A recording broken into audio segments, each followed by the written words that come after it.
Block is pushed onto a conveyor belt. Belt की speed दे रखी है 1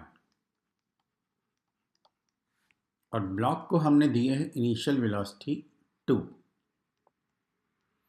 परपेंडिकुलर टू बेल्ट वेलोसिटी। ये ग्राउंड से देखें तो ये सिचुएशन है। पूछा क्या है, minimum velocity of the block और रिलेटिव टू ग्राउंड पूछा है इन्होंने, है ना।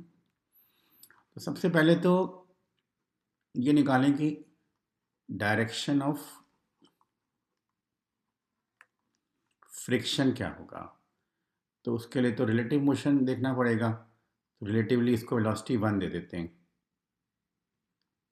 तो फिर तो रिलेटिवली नेट वेलोसिटी होगी √5 यहाँ पर, और ये एंगल हो गया suppose theta, such that cos theta 1/√5, sine theta 2/√5, tan theta 2/1। तो नेट वेलोसिटी रिलेटिवली इधर जाने की कोशिश करें तो फ्रिक्शन इधर लगेगा।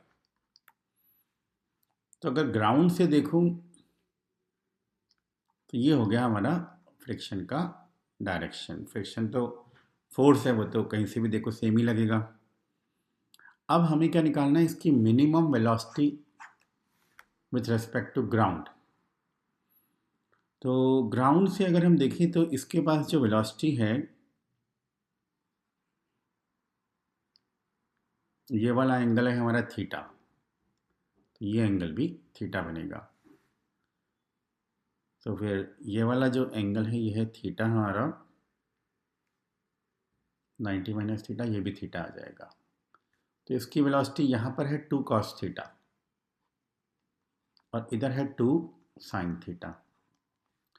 तो फ्रिक्शन के कारण 2 sin थीटा वाला पार्ट रिड्यूस होकर 0 हो जाएगा, लेकिन 2 cos थीटा रिटेन रहेगा, वो इफेक्ट हो नहीं सकता। तो इसका मतलब है मिनिमम वेलोसिटी में ये वाला पार्ट 0 हो जाएगा, डिक्रीज होकर बिकॉज ऑफ फ्रिक्शन, और ये पार्ट फ्रिक्शन के परपेंडिकुलर तो अनअफेक्टेड रहेगा, तो यही बचेगा। तो थोड़ी देर के बाद अगर हम देखेंगे तो इसके पास 2 cos थीटा ही बचेगा और 2 sin थीटा वाला पार्ट 0 हो जाएगा।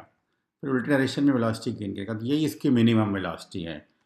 तो minimum velocity during the motion कितनी होगी, 2 cos थीटा, और थीटा हम यहाँ से निकाल लेते हैं। तो ये आ गया 2/√5, मतलब कि √4/5। तो इसको √0.8 कह सकते हैं।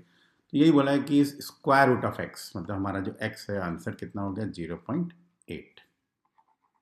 ये हमारा आंसर हो गया।